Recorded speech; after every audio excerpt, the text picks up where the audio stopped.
But as Brent Walker-Smith pointed out yesterday, quite often we end up trading a new set of problems for the old set of problems, and we hope that it's going to turn out better, but we don't really know. So I think policies are the ways that government can work in order to increase the likelihood that those outcomes are going to be better and will actually result in something that's going to be better for society, for the public, than what we had before. So just to help me and the speakers. So how many people in the audience here are from the state level government? Well, the people down front. Good, good. And so how many people from local, whether it be city, county, transit? Okay, we got a few. MPO. I was gonna go to MPO next. Yes, okay. Okay, so that helps. Okay, great.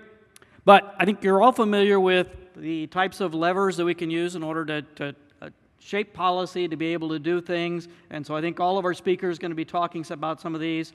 And we really want to focus on how we can get better outcomes to benefit society. So I am primarily going to be talking about a research report we just recently released, Report 845. The research team was the Texas A&M Transportation Institute, and they were assisted by RAND Corporation, Southwest Research, and Shelley Rowe and Associates.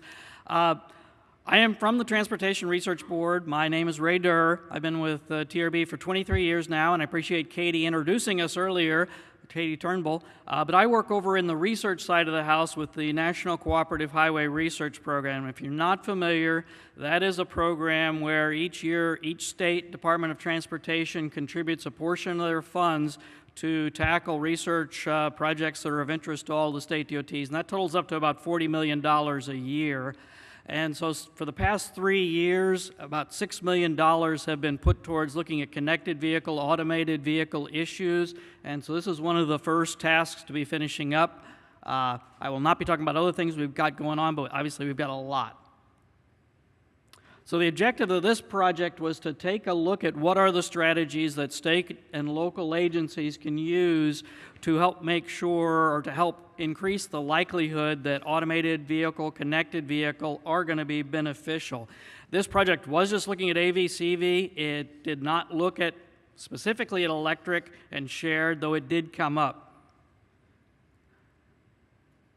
And so some of the areas where the research team and the panel, and I think the AV/CV could have an effect. Certainly traffic crashes are very important and a key issue, and that's one of the principal reason why we're all interested in these technologies.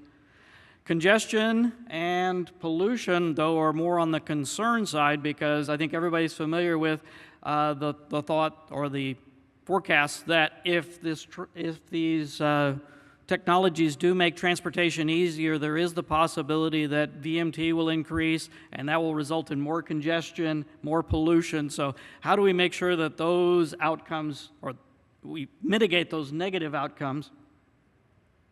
Land development's gotten brought up a couple of times in terms of if we can decrease the amount of space in our urban areas for parking, then there are many other uses that land could be put towards, whether that be parks, as was mentioned, or business, or other types of uses that would be perhaps better for society.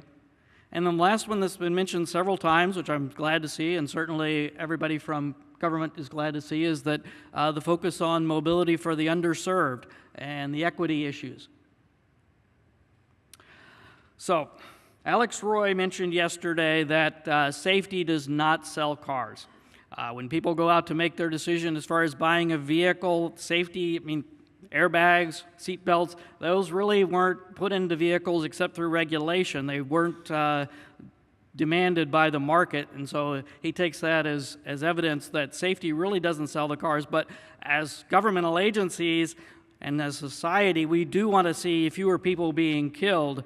So how do we take these public goods and have them be expressed in private decision? And there's a whole area of economic theory, social economic, dealing with externalities. That was included in the research, but I won't get into all of that theory because I'm not an economist. So one of the things the research team did look at, first off, was just a sensitivity analysis as far as looking at these different technologies and what are the areas that they might impact. And so you can see that there as far as high levels of impact. Certainly the safety is expected to have strong benefits from connectivity, autonomous vehicles, and then shared. As I said, shared wasn't initially a part of it, but it got brought in just because of the concerns, particularly on the congestion and the pollution side, where the research team, the panel agreed that it's the shared part that can really help as far as making sure that the VMT doesn't mushroom and cause the problems that we are concerned about. Electrification also just got brought into this table just because that also has obviously a major impact on the pollution, and that can really help as far as the emissions. So one of the things all governments do, all organizations do, is set up strategic plans, strategic goals, and they use that in order to define what it is that the agency is hoping to do or planning to do, and use that to match up what their actions are against those goals. And so each organization should be taking a look at this, will be taking a look at this and defining it, but it's largely coming out of the existing mission and goals and determining the performance measures that can support and how you should move forward. Particularly important when we talk about some of these things, the vehicle manufacturers are asking, or there is a sense that there might need to be some more investment in terms of transportation infrastructure. State DOTs are certainly strapped as far as resources and don't really have that to spend. Local agencies, by and large, are even in worse shape and have very little discretionary resources to be able to spend on that. So there really does need to be a business case made for any increased investment. And then the economic development opportunities, particularly on the local level, I think economic development and at the state level is a very key part of every governmental mission. So what the research team worked through was starting off with those strategic goals that are common to transportation agencies, and then identified several desired outcomes. First is to focus on the safety impacts that are really what are driving up these decisions and driving why we are putting so much effort into this. The second is to encourage shared automated vehicle use, because as I mentioned earlier, that's really probably holds the promise as far as how do we keep VMT and pollution from mushrooming. Liability is certainly an issue that is of concern. We had a speaker yesterday from Munich Re who was talking about that. We've got Guy Fraker coming up later on, is going to be talking about those types of issues. And then last, how can we put together the customer incentives to actually encourage people to buy these technologies and use them? And so the research team identified these outcomes and then used those to identify 18 strategies which look to be promising and that state and local governments should take a look at in terms of deciding, what you should do next. So for each of these strategies, they looked at what the possible effectiveness is and the efficiency of that strategy as far as trying to meet those outcomes that we are all interested in.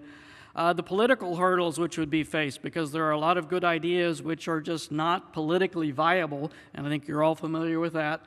Implementation considerations, whether it's actually a doable thing or whether it could be easily implemented, as Dick Bishop was talking about earlier as far as the truck platooning. Probably, 2 truck platoons are going to be fairly easy to implement. 3, 4 truck platoons, there's a lot more concerns with that. Geographically, how widespread are the benefits, or how can that be applied, and then the challenge that would be faced in terms of adopting that strategy. So these are broken out into 4 different areas. The first set are the safety strategies, which really are looking at how do state and local governments help to make sure that the safety promises are actually going to be fulfilled by these technologies. And so you can see the strategies here as far as working through the legislature to allow testing and to stimulate testing, looking at driver training standards and increasing public awareness, because certainly the public awareness is a key part, and we need to get started now as far as counteracting some of the misleading information that's in the media, or at least providing a solid foundation so that the public and the political decision makers can have a better basis upon which to make decisions. And certainly Florida is working on these. The SunTrack test bed is a good step in terms of moving forward with this. Shared use strategies. Joshua Shankman from Los Angeles mentioned yesterday that a lot of the things that are being talked about doing are things that we should be doing anyway. And I think a lot of these came from the sort of transit-oriented development type of approaches, which are good tools that all agencies should be looking at to improve the transportation system. And as he pointed out, no one thing is going to solve the congestion problems in Los Angeles or in our other major cities. So you can take a look at the list there, but certainly having automated vehicles work with transit to complement them is very desirable, very important to a lot of agencies. Looking at parking, mortgaging, land use policies, all types of things that can be done there. Liability, the research team did look at some liability issues, which has been a concern, and they have in the report a couple of thoughts here as far as no-fault insurance and requiring motorists to carry more insurance. I think we've got a speaker later on who's going to look more at from the insurance side. Market demand strategies, and these are really getting to the customer incentives, as was mentioned earlier, as far as to actually influence people to buy these vehicles, because by and large, these decisions are going to be made at the private level. Those might be partially driven by an evaluation of safety and cost, but as Alex mentioned again, ID plays a key role in this, so that's something we haven't really dealt with, but as far as on the rational side, these are some things which could help as far as giving people a reason to buy these technologies and actually continue to use them. So, and including investing in the connected vehicle infrastructure is one of those, and then also granting priority to connected vehicle, automated vehicle technologies. And this is not something new. Obviously, Florida has a long history of managed lanes, high occupancy vehicle lanes, including the fact that electric vehicles are able to use those high occupancy vehicle lanes even if there's only one occupant. So these are ways in which, government has decided that these are types of transportation that we want to encourage, and so provided these types of incentives. So this would just be taking those same techniques and applying them to these new technologies. So we actually have two products coming out of this project. On the right there is your typical NCHRP research report. It's written for the mid-level management within an agency, someone who is familiar with the issues but has enough time to read through a 150-page report and be able to digest that and figure out how it could be applied to your agency in the context you're working in. On the left there, though, is something that is quite a bit different, a policy briefing document. This is a lot shorter. It's still not short. I think it's 30 pages or so. But it's really written for the city council members, the commission members, the people who are not going to pick up that big report and read that. So, for example, they both go through a discussion of the possible outcomes and the theory which goes behind the assessment. But for the strategies, over on the right side, the report goes through about 5 pages or so for each of those strategies, laying out all the thoughts as far as, why you should be considering adopting this strategy or using this strategy, some of the things you might want to consider before you do that, or why you might not want to look at that strategy. On the left, though, that's condensed down into a 1-page glossy layout with pictures and nice bullet points and stuff, so somebody can pick that up and really get an idea as far as the strategy much more quickly. So we hope that works as far as preparing this material for two audiences, both of whom are obviously very important. So in conclusion, just offer a few things here. Steve Kusiemba's presentation yesterday, I very much liked, pointing out that each agency is at a different place, has different contexts, different capabilities, different resources, and different constraints. And so you really have to look at your own situation and decide, what is your jumping off point? What are you going to tackle first? And there is no one-size-fits-all solution. So this report is very much laying out some possibilities for you to take a look at, to figure out, what works for your agency, and hopefully you'll see one or two of those that you think are worthwhile moving forward with right now. Maybe later on you might pick up some more, but I don't think anybody's going to be looking to do all 18 unless you are the City of Los Angeles or Los Angeles Metro and have a vast amount of resources. But certainly, I think it's going to be very important as we move forward that agencies share their lessons learned so that everybody can take advantage of finding out how these things are moving forward. And so that's something that is still being worked on. We're still trying to figure out how to do as far as how to set that up so that we can take advantage of each other's experiences, because obviously that is going to be key in terms of moving forward well, because we just can't afford, we can't take the time for everybody to learn the same lessons over and over again. So to get hold of these reports, I've got the URLs there, but those are impossible to remember. So the easiest thing is just to Google NCHRP Report 845, and you can find that there. And there's some contact information there at the bottom. I'm certainly willing to answer or to help with any questions you might have. I sort of manage all of the projects in the connected vehicle, automated vehicle space within the TRB, so I can provide some answers with that. But if you have some detailed questions about that, about this report, I'm probably going to refer that to Ginger Gooden, who was the principal investigator at TTI. So with that, I think all of the presentations are going to overlap because we're all dealing with policy issues and such, so we are going to hold questions until the end. But our next speaker is Bill Visnik from SAE, and Bill is the editorial director for SAE's Mobility Media, and for almost 25 years he has covered and analyzed automotive technologies in nearly every significant automobile publication. So please help me welcome Bill as he talks about how standards are going to help us as far as deploying ACES technologies.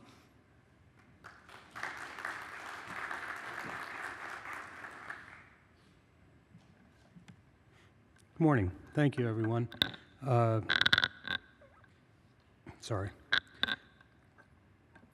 Thanks for coming this morning. Thank you for the introduction there. Let's see if we can. Oh, good. Maybe this won't be so bad.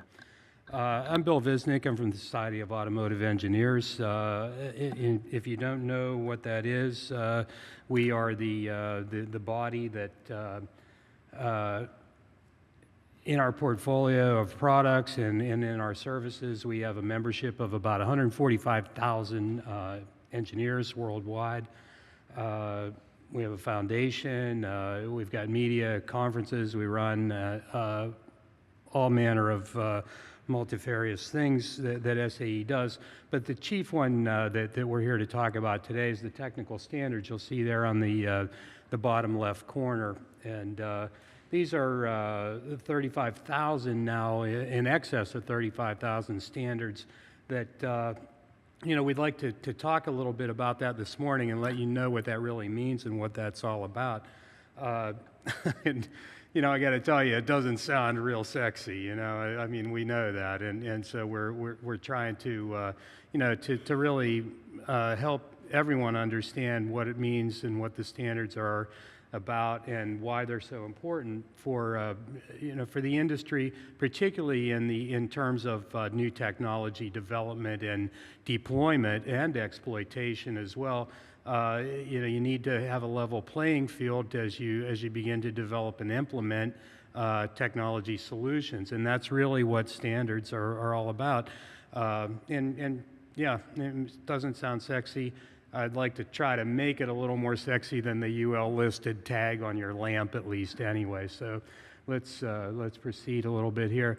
The standards really touch right now on just about everything that we are sort of taken for granted, particularly when you come to into the policy part of the equation.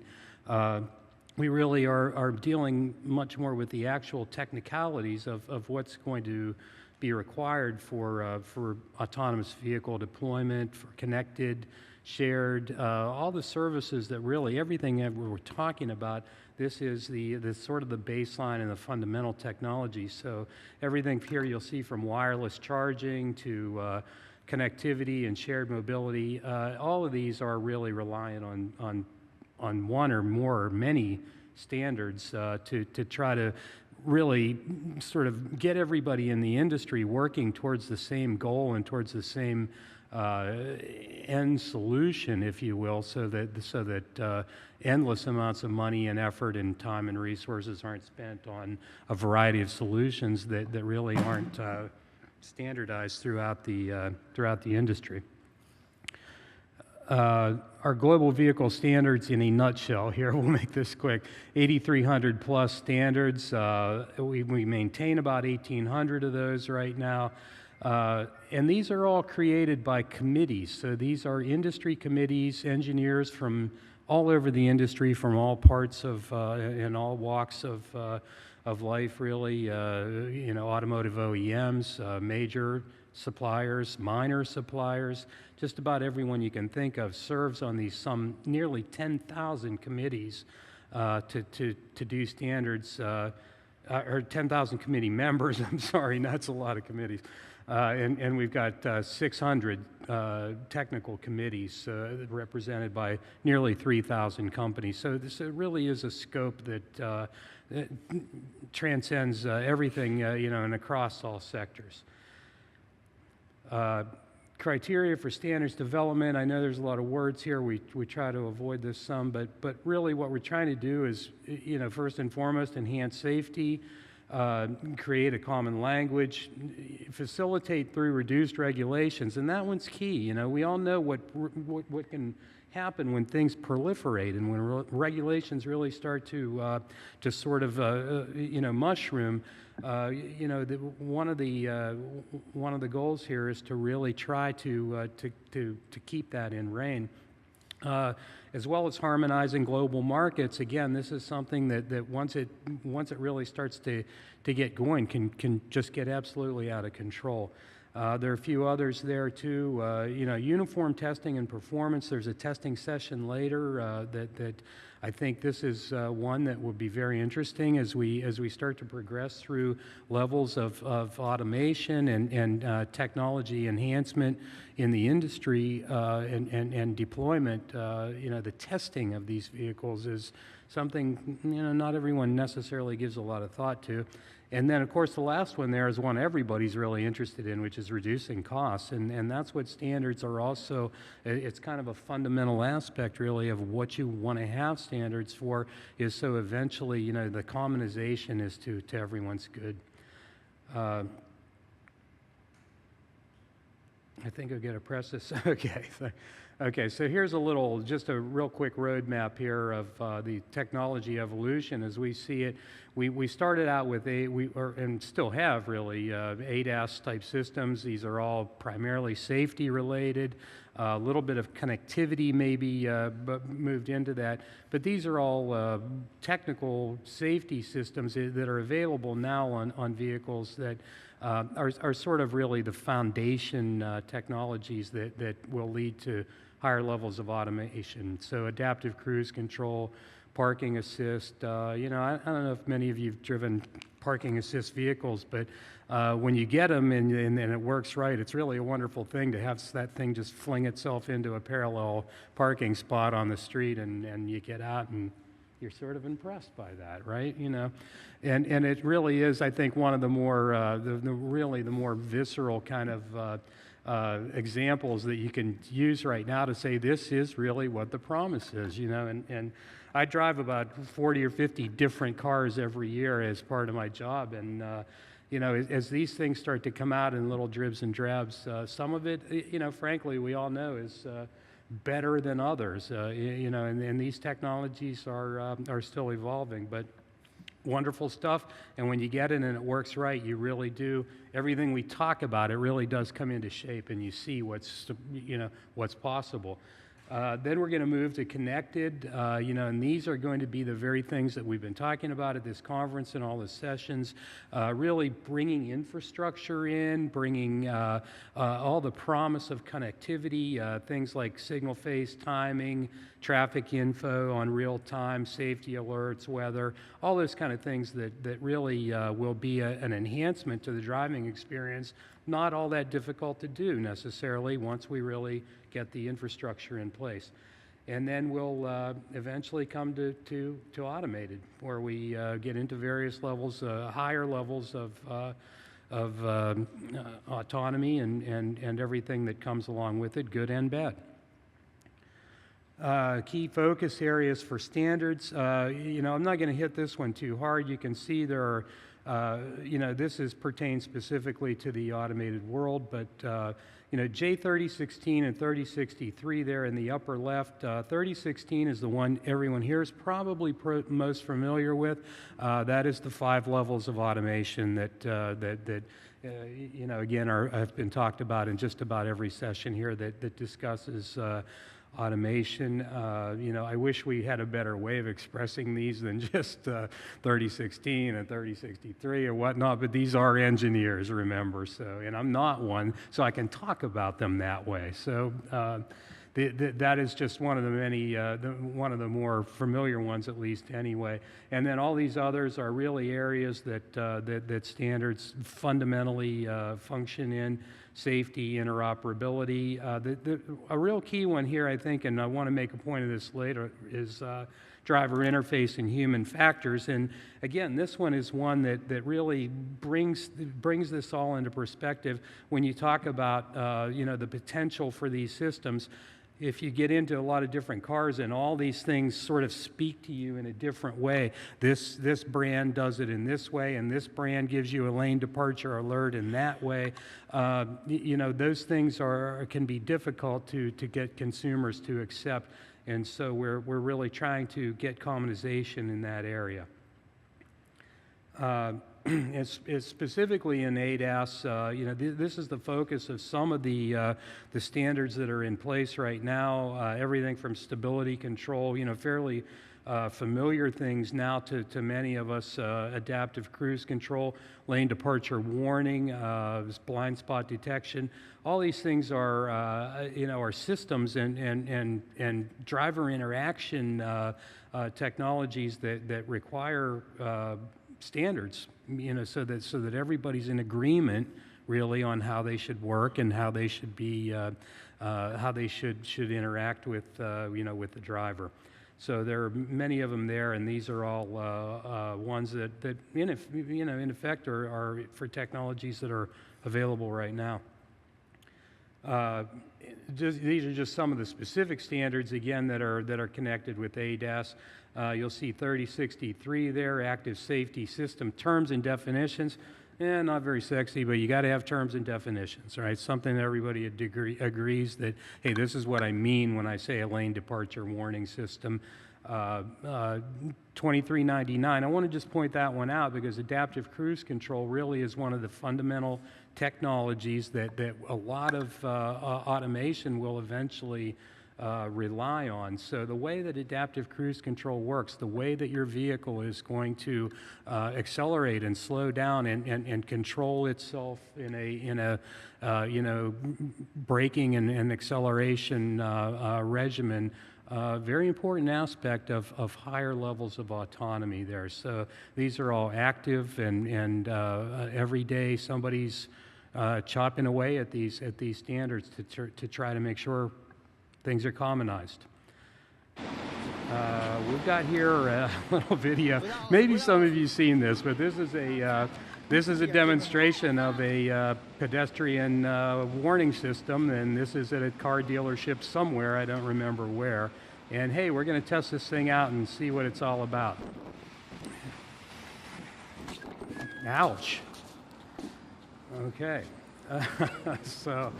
This is what happens, and what happened here was, this car, in this case, this was a Volvo, and I wish I could back that up and show it again, because I could watch that a lot of times over, but what's really going on there is the driver interface, the driver thought the system was engaged. And so, okay, we'll test it out. This is at a dealership. He thought the system was engaged.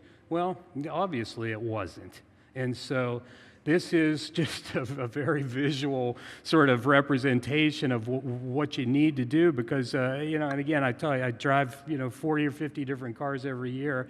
And it is, as this stuff gets more complicated and it's new to everybody, you know, it's important to know the system is engaged, right, or it's not engaged, because we're talking about, you know, a point where you feel like you can take your hands off the wheel, right? Or in this case, you know, I'm relying on this system. If there's a pedestrian in the crosswalk there and I'm not paying attention for whatever the reason, okay, I know I won't hit that person. Well, the system wasn't engaged, so you can't do much with it if it's not engaged, right? So anyway, we'll move on here. I don't want to go into this, but this is all just a lot of current standards. Again, it's kind of a repeated slide, and this is you know, all key stuff there. Think I'm running out of time here, but we've got a lot more to go. Standards to support connected vehicle technologies.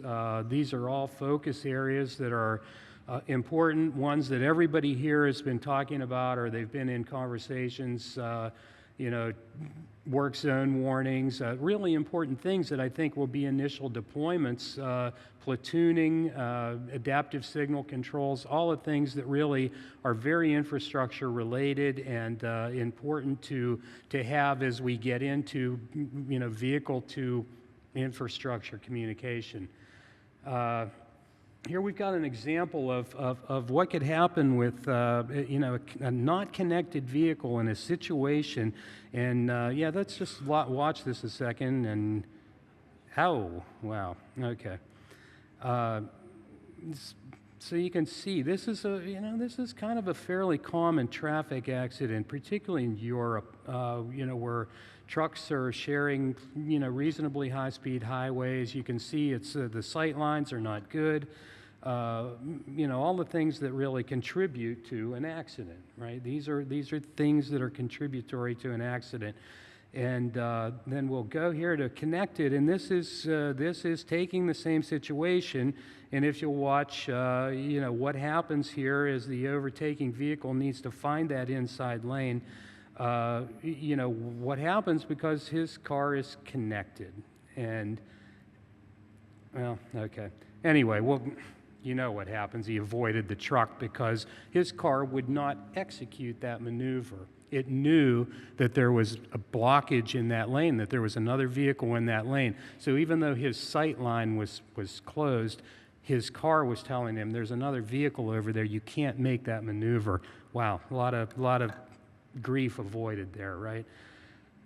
Safety and human factor standards, there's a lot there, but again, you know, these are all things that you know, multifarious things that come into standardizing. Real nice video here to sort of show what we think eventually this will all come to. Hey, wait a minute, where's the driver? Let me call you back. Welcome. Where would you like to go today? Valpo?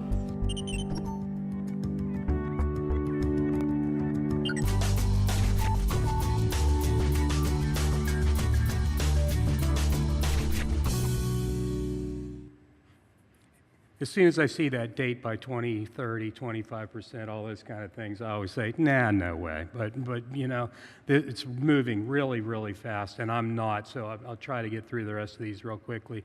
Our driving automation standards, I feel like we've done that. 3016 is the definitions.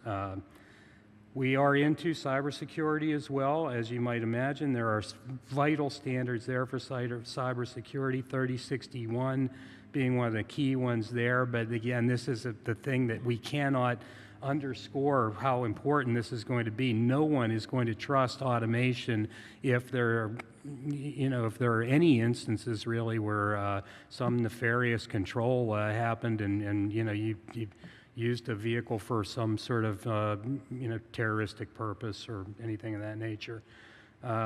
These are some of the criteria we have for standards development, and this deck is available to anybody who'd like to see it.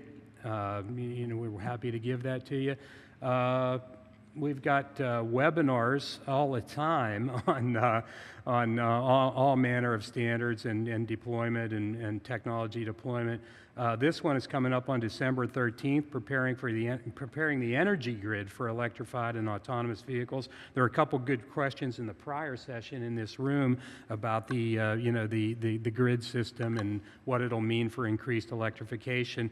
And when you leave, if you're interested, we've got a brand new publication, Autonomous Vehicles Engineering. It'll be in the back of the room if you haven't got one already. I've got one here. The marketing people were going to strangle me if I didn't mention that one. And I think that's it. Thanks a lot. There we all are in 2030, right? Thank you.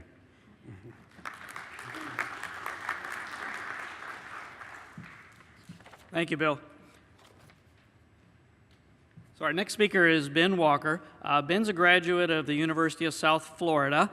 So how many bulls out there? A few, okay, good. But he's been working here in Florida since, currently with HNTB, but before that he worked for the Florida DOT, and he's currently the lead for HNTB's contract with Florida DOT to develop guidance on policy, planning, design, and partnership opportunities in Florida. So let's welcome Ben as he brings us up to speed on what's happening at that.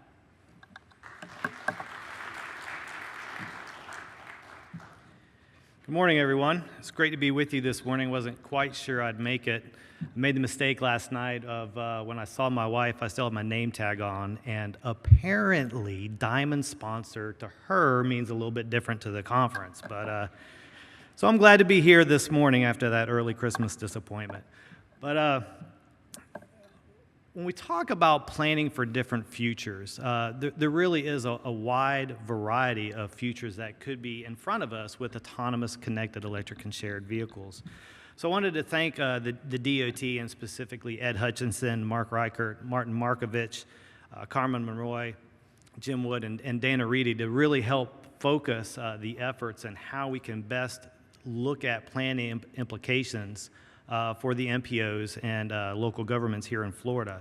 With me in supporting this, Dan Beatty, Kip Strauss, Michael Demen, and Chris Kopp, also a part of this study team that really helped this all be put together. So we've heard theories really on both ends of the spectrum of what the ACES process can do for planning. So unfortunately, there's nowhere else in the world where we can say, well, that's implemented there, and this is how they did it, so this is a best practice, or this is what we can do forward. So we really have an opportunity to work with a blank canvas on how we proceed going forward. We still have a job to do, though, so we still have to plan for the future, uncertain of what it may look like and what the different ACES implications are to it.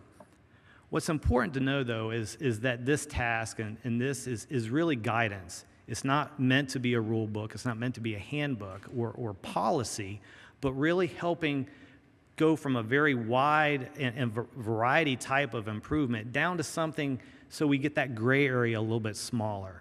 And so that's really what we're looking at going forward. So I'm not going to go over the definition of ACES. You've probably heard that a lot this conference. But what's important to know that each one of these different acronyms here have a very specific planning implication that can be brought down to the local level. And so how we deal with each one of these four different opportunities can really help shape how communities go moving forward. It's the understanding of the impacts of all four of these and the approach that we take is really going to be key moving forward. So as part of this effort, we surveyed all of Florida MPOs and TPOs, and the feedback we received is one of the questions we asked was, what's the most significant, or when is this significant impact of technology going to affect you? So we didn't have a unanimous, and that's probably an understandable thing because we don't know that rate of implementation. What we do know is, as you see here, is that everybody thinks it's going to happen within the next planning horizon. So how do we take the approach, whether it's in the next 6 to 10 years or closer to the 15 to 20 years? How can we plan for the future? What's also important to understand is there's not one silver bullet. It's not going to be that one size fits all.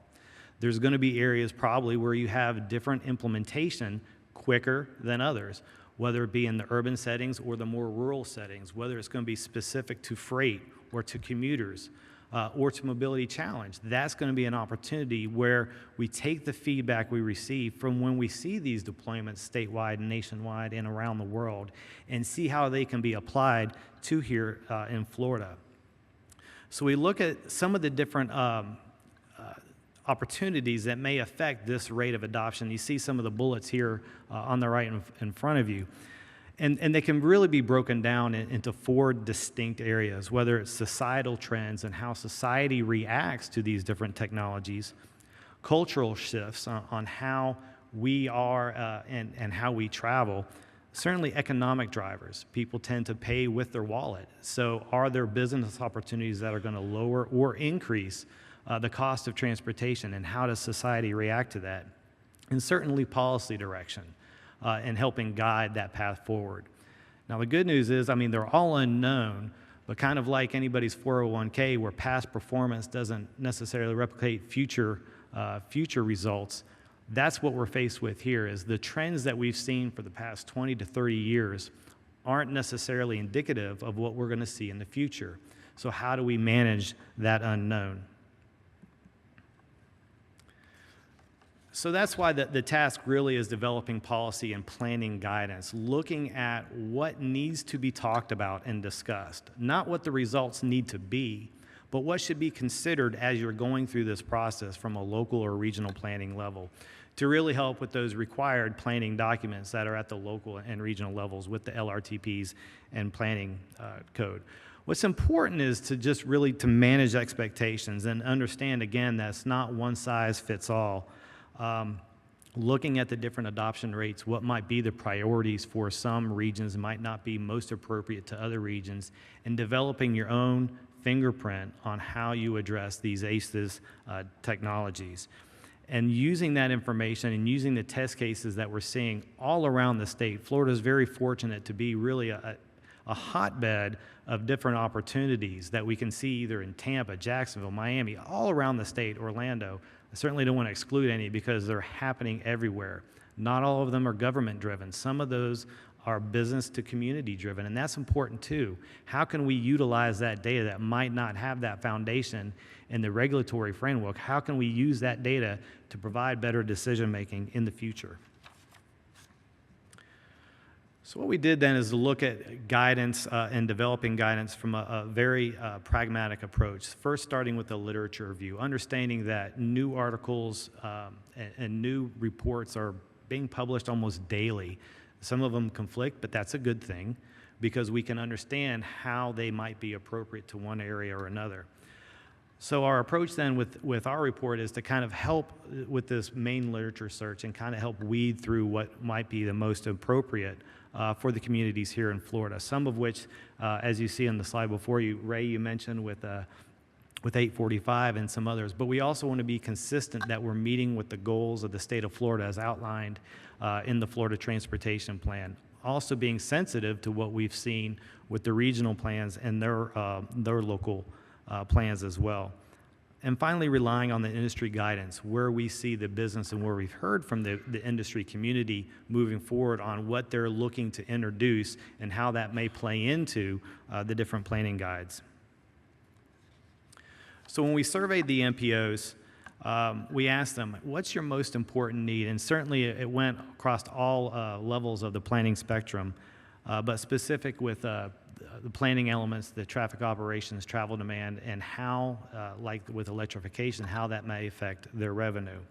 And again, we're not looking to provide that single bullet, but at least talk about some of the issues that are appropriate for all 4 of them. And so we can provide some guidance and assistance there. When we talk through the scenario planning, and really this is an important approach to how we look at the unknowns associated with the different technologies, looking at how involving different stakeholders and planning for the future that may be a part of your community now or may be a part in the future, and how they can be leveraged to build that business case and that foundation moving forward. And understanding some of the trade-offs that might be involved with land use and transportation and how new technologies can affect that.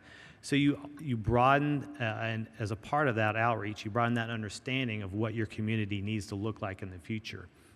But we also need to be considerate of what those requirements are from the federal standpoint and making a very performance-based regional plan approach.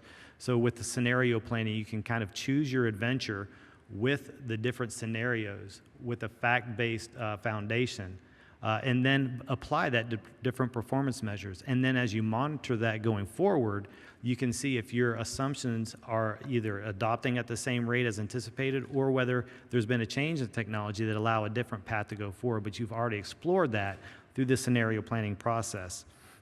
And following this six-step process where you look at analyzing the context of your decision, building different scenarios from it, analyzing the alternatives that might be appropriate from those scenarios to set a policy direction, execute the plan, and then monitoring, it really helps you apply the different adoption rates that might be possible, whether it be a low adoption, medium adoption, or high adoption rate for your different like MPO goals and objectives, whether it be based on safety, infrastructure congestion reduction, certainly environmental stewardship, system reliability, and freight as well. We also wanted to get into the weeds a little bit, specific with the travel demand model and looking at different approaches and how technology may affect that demand model. So we picked the two distinct models that are used here in Florida, one being the four-step process. We chose the Gainesville model because it did have that university opportunity as well as a mid-sized urban area. Then we also chose the Northeast Regional Florida model. Again, this is an activity-based model, so we have a different platform with which to develop a travel demand from.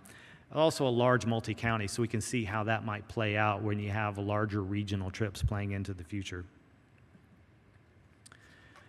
How we address this moving forward with the existing models is we first looked at some of the data considerations that go into travel demand. The first is your shift in population components in different areas. You know, whether you had an aging population that are, through surveys, we found to be receptive to using automated technology, but maybe might be the highest initial utilizers of them. But they also stand to have the greatest benefit in mobility. So how can that be applied to the model? Also looked at the shift in land use and how that may play out through these different technologies going forward. So you have the Amazon effect where people might not be going to shopping malls and commercial centers as often anymore and ordering online and just having it delivered. So how does that affect how businesses locate? So where you might be moving those businesses, those retail specific businesses from the urban areas out to larger distributions along the fringe. So that changes your trip patterns and trip generation rates. So how can that be applied?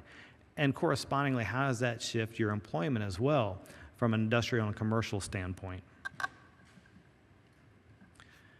Also looking at the different technologies and how that may affect the different trip rates. Certainly if you're able to do other things besides pay attention behind the wheel and drive, you might be more acceptable for longer trips. So we took the assumption that AV may allow these longer trip rates. But we didn't want to get to the very specific answer, but again, just really focus in within what may be the gray area.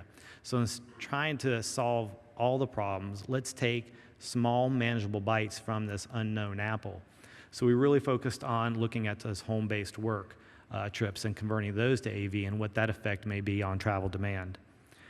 Similarly, when we looked at capacity of the roadways themselves, we focused on looking at the different friction factors for capacity along limited access, where we'll probably see the biggest gains once you have that market penetration of significance.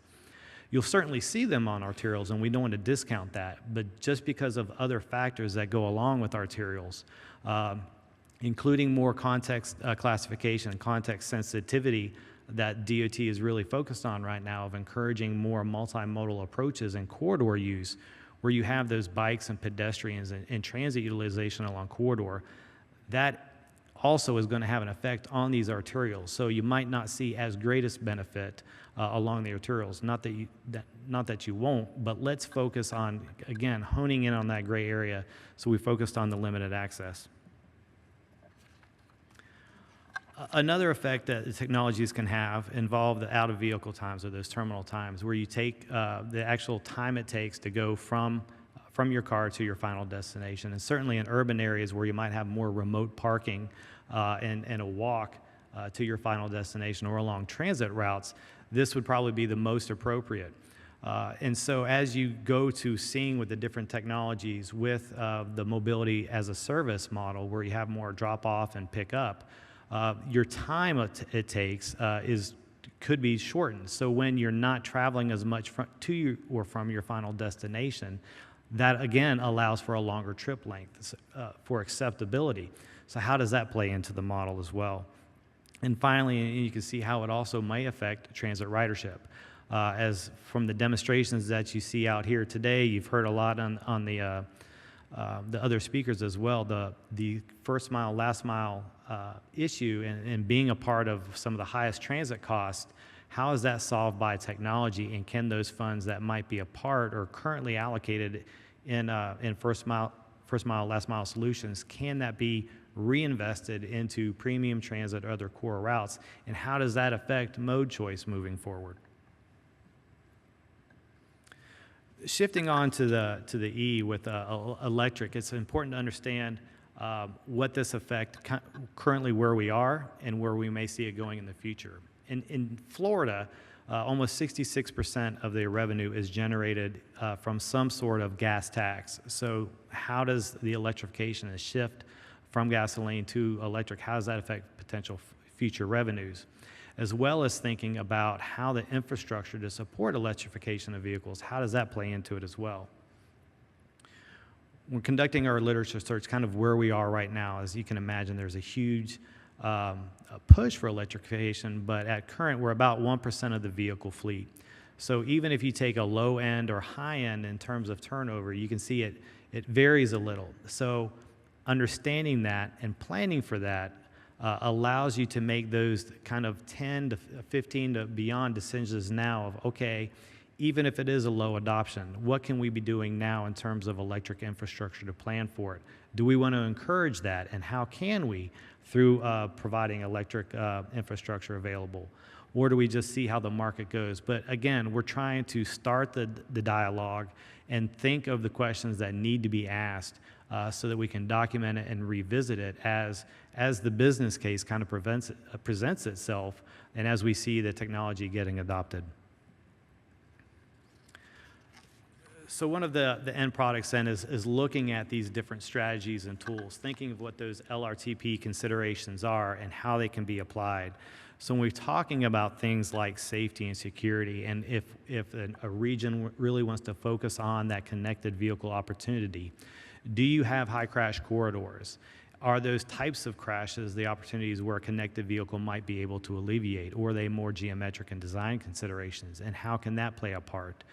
Maybe it's an autonomous features. It's asking those questions to figure out and understand based on the literature of how they can be solved or mitigated through the integration of technology will help set that policy for achieving your LRTP goals and objectives. Similarly with mobility, how can we apply this technology to help very targeted populations or improve from a wide standpoint mobility, and how that can be reinvested? Does it make sense to develop AV-only corridors when you look at the potential capacity of an AV-only lane or lanes compared to mixed use, and what that penetration rate from the AV infrastructure and the AV vehicles may be? So we're currently wrapping up a lot of the efforts from this. We hope to get a first draft to DOT before Thanksgiving, so when the Lions start losing their inevitable football game on Thanksgiving Day, they can turn to the report and read and review it, and then looking for it to be published later on in December. So with that, thank you very much.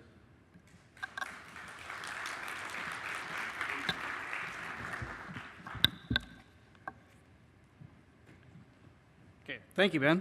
Our last speaker is Guy Fraker, and he coaches insurance companies, regulators, and entrepreneurs on how to make the insurance industry more efficient, particularly focusing on innovators and startups. And he's very excited about the potential of these transformational technologies like autonomous vehicles on safety and mobility.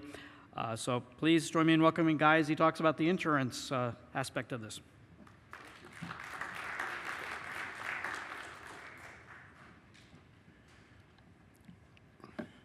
we're going to switch terminology for a minute, and we'll drop the use of the word insurance for a sec, and think about risk. What I do and what our company does is we work with breakthrough technologies that have potential game-changing societal benefits, but also, because they're largely unknown, carry a fair degree of risk. And then by working with regulators at a federal, state, and international level, along with insurance companies, help define what that risk is. Now, a personal passion has been the autonomous vehicle since 2009, when my son came up to me and said, "Dad, I get to own a car someday." And it was the 2009 videos of Google's self-driving cars. That was a significant conversation for me because he's autistic. And he got it far faster than I did. I want to step back and then challenge your thinking in a couple of respects. This is just a screenshot of the platform, the networking platform, where we track and follow roughly 30,000 early stage companies across 177 countries, including around 283 on any given day autonomous vehicle startups. Now, these are statistics that you could probably all recite in your sleep, but it's important for a starting place. So why in the world would I put up casualty statistics from World War II? Because we've repeated it twice since the end of World War II. Or Vietnam, which we repeat every 18 months.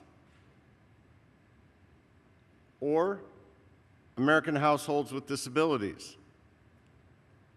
And in a lot of the planning and economic modeling, we forget that safe, on-demand, autonomous transportation converts roughly 15% of the U.S. households from being dependent on social welfare systems to independent contributors to the social welfare systems. My son had a part-time job at McDonald's in a small, safe Midwestern professional community of about 55,000 people. He was robbed by 3 cab drivers. So these are the aspects. And very often in our discussions about planning and public policy, we forget to ask the 2 most basic questions. What do we want from transportation that we don't have today? We can start there, because our only limit is human imagination. If your state is particularly concerned about vehicle collisions with an endangered species, then consider that in your regulations. I mean, unless we're talking about beating light speed and teleportation, it can be built. Now, here's the downside. For all of our planning and statistics and very important reports, you have to look at all of this mountain of information as a hypothesis. We really don't know. I live in Monroe County, small island across a mile-wide channel from Big Pine Key, where our little development was very blessed. We're the only buildings left standing on our island. Thousands of people lost their cars and their jobs overnight. They're commuting by thumb on the overseas highway to wait tables, hoping to get their lot rebuilt.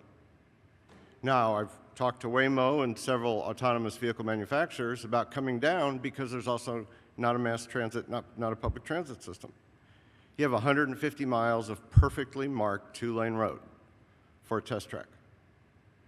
The best way for us to be able to truly plan in a public policy way for these types of vehicles is to understand we're hampered whenever we look at these technologies as a car. We need to go back to 1915, turn of the century, when we were developing public policy, having had no experience with anything other than something that died in the street and was on four legs and tended to smell up the streets of Manhattan until it got removed, the horse. Because that's what this is. Once you eliminate the crash or have an improvement in the crash, it's a watershed event. Now you need to start thinking about vehicles like you do these. Autonomy isn't the end state, it's the beginning. What other applications do you want to build into that vehicle? Do you want to build teleconferencing? Do you want to build the ability? And I'll give you a concrete case in point. There's a lot of conversation, and we could fill this stage with papers about cyber risk in autonomous vehicles. It's a legitimate risk. It's not the one I lose sleep over. For two reasons. One, autonomous vehicles, electric vehicles, they're not being developed in a bubble. At the same time, you've got this explosion in quantum computing that's going to render most of our most sophisticated encryption irrelevant as soon as it launches into the marketplace, and we're going to have to start that process all over again. I'm not worried about a terrorist or a hacker turning my car off in the middle of the road. I am concerned about the person who loads the trunk of the autonomous vehicle with phosphate and diesel fuel and decides to send it to a federal building to go pick somebody up. In our regulations, and as we think about these vehicles, maybe, and I'm not making a suggestion, I'm asking the question, are we going to find ourselves in a place where something other than a driver's license is required in the purchase of these vehicles? Is additional vetting of the users something that should be taken into account when you can send a car from point A to point B with nobody in it? Here's the last statistic. We know that 94% of all of this is caused by us. Are we really going to put a technology on the road that makes that worse? I always find the notion about requiring additional insurance or having a higher premium ironic, because that would be an indicator that we're putting something out there that's less safe than this. I encourage insurance companies to think about it the other way around. Have two premiums. And have the premium be higher when the human's doing the driving. Now if the technology is really working, and it is truly safer, and keep in mind, these technologies are the first technologies in the history of vehicles to cause what is known as a network effect. One car with connected technology, one car with autonomous technology, makes the four cars immediately around it safer. The car sees 10 times human sight, 360 degrees without fatigue or distraction. We're augmenting people. We're not replacing them for those in the trucking industry that are concerned about loss of jobs. We're talking about making a safer office for the driver. So, with the network effect, a 25% deployment, according to the Texas Transportation Research Institute, a 24% deployment of these technologies is enough to eliminate 50% of the stop-and-go congestion from rubbernecking off fender benders. That's 12 billion gallons of oil. That's 0.5% of CO2 emissions. So the more we are able to, the more we trust the machines to augment us, or better yet, just take the controls out and let the car do the driving, then it is a watershed for the application of the vehicle. And that's what I would encourage, and I do encourage public policymakers to think about. Think about what are your transportation priorities? Do you have a port? Do you have port congestion? Should it be freight? What about 20-year-old public transit buses that can be retrofitted and eliminate pedestrian fatalities? Because we have to think about these not in a bubble, but again, in their end use case. A giant wing mirror on a bus is wonderful for seeing down the blind spot. But guess what? It's a moving blind spot in the front. The bigger the mirror, the bigger the moving blind spot. Put two of them on a bus, now you have two moving blind spots. Driver can't see through the mirror, so where do most pedestrians get hit? Texting and walking in the front. They don't walk into the side of a bus, right? They walk into the front of the bus. It happens so often in Europe that they're talking about, there's legislation about putting airbags on hoods. So we have to think about these technologies and their capabilities from the lens of the end-use application and not overregulate, because right now we don't know. I will tell you that there are over 2,600 organizations around the world operating on average 3 vehicles each, not including Tesla, not including Google. 2,600 companies, on average 3 level 4, 5 autonomous vehicles in testing. Where are they testing them? On roads. You don't see it because there's somebody behind the wheel. Now, here is the elephant in the middle of the room when it comes to public policy. Every single one of those vehicles was retrofitted. Think about that. They didn't come off the assembly line that way. We can take all of our projected time horizons, and they in particular are vulnerable. Because I'm telling you, mark my words, we're within 2 or 3 years of a marketable retrofit kit. This isn't going to happen as the fleet turns over. I'll give you a concrete example of that.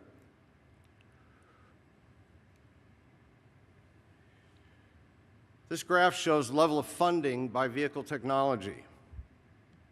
In seed round, Series A, Series B, Series C, from 173 countries. Now look at that growth curve. And that's through July of this year. Now, it's not to say that the connected vehicle technologies aren't important. It's just in the world of this developing world of autonomy, they're actually considered to be more mature. And it's not that electric vehicles aren't important. It's just only so many certain models that are being developed in an early stage. The goal is to eliminate the crash. And the question that we have to ask ourselves is, what level of improvement are we willing to accept? We already know we cause 94%. So we know that 100% improvement in all conditions is a non-starter. The wheel is one of the oldest inventions known to mankind. It doesn't work 100% of the time, much less something that is operating at 60 to 70 miles an hour in a decision-making mode that absolutely emulates a human being. Now, I get all kinds of questions all the time about the trolley question. What if the car votes wrong? How are you going to give it ethics? I'll give you the answer ahead of time. Stuff is going to happen. Things are going to go wrong. The question is, how, out of that 94%, out of that Vietnam rate casualty, out of the 9/11 equivalent every 24 hours, how many of those lives do we save knowing we can't save them all? And I understand that's a question that scares the daylights out of all regulators, all public policy people, and anyone setting standards. But ultimately, until we're prepared and courageous enough to answer that question, everything else is conjecture. My last point, and I love the video about the people getting in the car and telling it where to go. And you notice that video is from a different country. We live in a very small global community. There are countries in this world that have a far greater need for these technologies today. I'm going to Nigeria. I'm going to Nigeria in, whoops, that's my time's up. I'm going to Nigeria in 2 weeks because they're starting to plan over. I've worked in Seoul, in central India. The US has 894 cars per 1,000 drivers. India's at 13, China, give or take, about 186. They have mass emerging middle class. If China, where Beijing's air quality is already 500 times, 500x worse than the WHO safe level, goes to 400, half the US, half of a Western transportation model. They have to build a parking garage with the square footage of Pennsylvania. Our Western model of mobility is not viable in many, many places around the world that have larger populations. And so the challenge that we face, and this is in the hands of public policy makers, is that we could become the country that invents but does not deploy. And that would be a crime. I have friends who are icons at MIT, spent 20 years developing folding electric autonomous vehicles. Finally, they just left MIT, left the professorship, packed up, moved the car company to Singapore.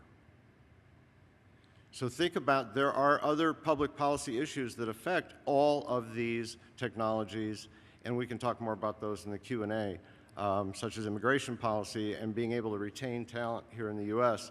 And there is no better state than Florida for these technologies to be tested and developed and deployed.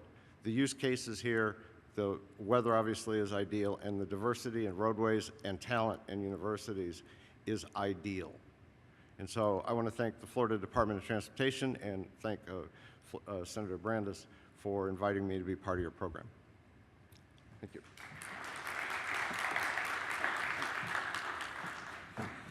Give a round of applause for all our speakers. And now we'll open it up for questions. So somebody's got a question out there. Yeah. Okay. I'm from Illinois, and we have absolutely nothing on the books right now regarding any of this. AG, the only thing we have is electric vehicles. So where do I start? And I've got all sides coming at me saying start here. But do I start testing? Do I start deployment? Do I try and do everything at once or ease into it? And if I do, where do I start? Okay, so the questioner is from the Illinois state government, and she's got people coming at her from all sides saying that that Illinois needs to do something now. So where should she and Illinois start as far as moving this forward? The governor of Illinois started a working group. We have a first call this afternoon, so if you want to talk to me after the session, we can talk about their public and private working groups that are just getting off the ground. Okay. Yeah. I would also encourage, so figure out the problem you're trying to solve. You can't solve all the problems. Pick one, pick two, pick three, whatever it is. Identify that problem and then find the appropriate types of technology solutions that can help get you answers to that problem. So certainly, as you mentioned, it can come at you from everywhere, and don't try to solve all of them at once. Take manageable bites. Develop a strategic plan specific to your highest priorities and focus on those first. Okay, in the middle. Good morning. Great set of presentations, very informative. One of my favorite slides, I think, Bill, you were the one that put this up, was the transformation of standards. And you kind of showed sort of all the standards that are going to be coming or are already evolving. Have you done any work, or do you have a version of that that's sort of on a timeline or a continuum, so you can kind of see where those standards might start to come into play, or when, if you were to project out over a period of time? Well, yeah, there are a lot of variables there, and it really has a lot to do with industry momentum, technology momentum, and deployment timelines, and frankly, demand really that we see, and by that I don't mean SAE, but we collectively, as an industry, see as a push for a more rapid, let's say, response maybe than for one type of a technology or a certain kind of deployment than another. But typically these are fairly well considered and mature timelines that do require a certain amount of study, a certain amount of metrics, I guess, if you will, to really make that whole timeline work. But I don't know if I'm necessarily answering your question well, but we are at work on methods to compress that timeline and to be more adaptive and responsive to what the industry is asking for, which is, frankly, faster deployment. Okay. But I would imagine that for most of these standards, though, that they have sort of a timeline or a life cycle whereby standards needs to be in place by a certain amount of time. So, and that's kind of why I'd like to see sort of a continuum where you see where they fall over the next 5, 10, 15, 20 years. And then I think that would help planners to certainly be able to take that back to leadership and be able to say, have something to point to. I think that's sort of where I see it. I understand, and your question does come up frequently. To be honest, it is something that it is. I don't want to say it's necessarily fixed kind of a timeline, or it certainly isn't. But it is something that, on one hand, it does require a certain amount of time to go from standard conception to standard deployment. It can be compressed some, but it is a process, and not always, frankly, the fastest one. The one that we would all like to see, happen quicker, but it does take time, as you might imagine with anything that is a coalition effort. All right, got it. Thank you.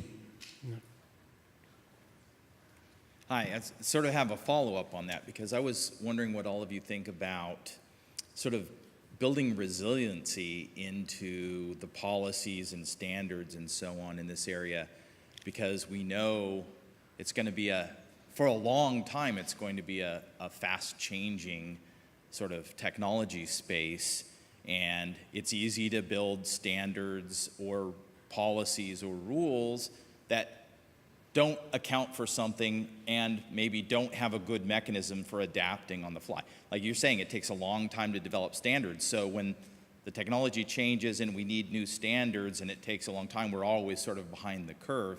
How do we build in, an ability to adapt a little more on the technology timescale?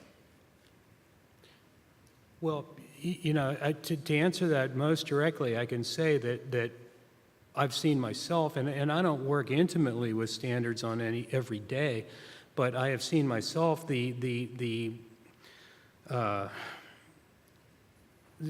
conscience building now into the standards, particularly dealing with these new technologies, for the ability to pivot from what you've created, or what you think you've needed to create to get your baseline there, to something that now has evolved, if you will, from whatever, whether it's a policy change, whether it's a societal sort of a push or pull, or whether it's what happens frequently that we see is a new technology or something that very quickly obviates the old technology.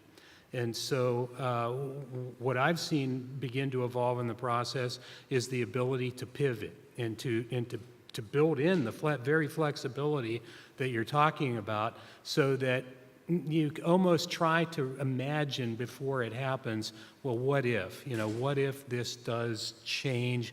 What if we know what some of the variables are, whether it's a policy, whether it's a potential kind of a, political kind of an aspect that may eventually come up. And we've seen that a lot in public policy, in early public policy decisions about deployment and development, even testing, things like that, of AVs and of what the public really wants, what the societal good really is.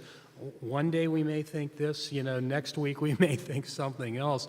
So the ideal really now is to try to build in a certain sort of a foundation there with the knowledge that, well, we know we're probably going to have to pivot at some point. And, let's try to build something into that understands that at least. I think you have something to say too. Yeah, there.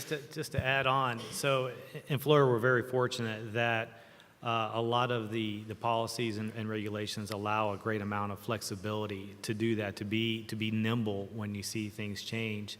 It's also encouraging to hear about the working groups in other states, because that was very successful here in Florida, where we took a similar approach of developing working groups, and that allowed a diversity of ideas coming in.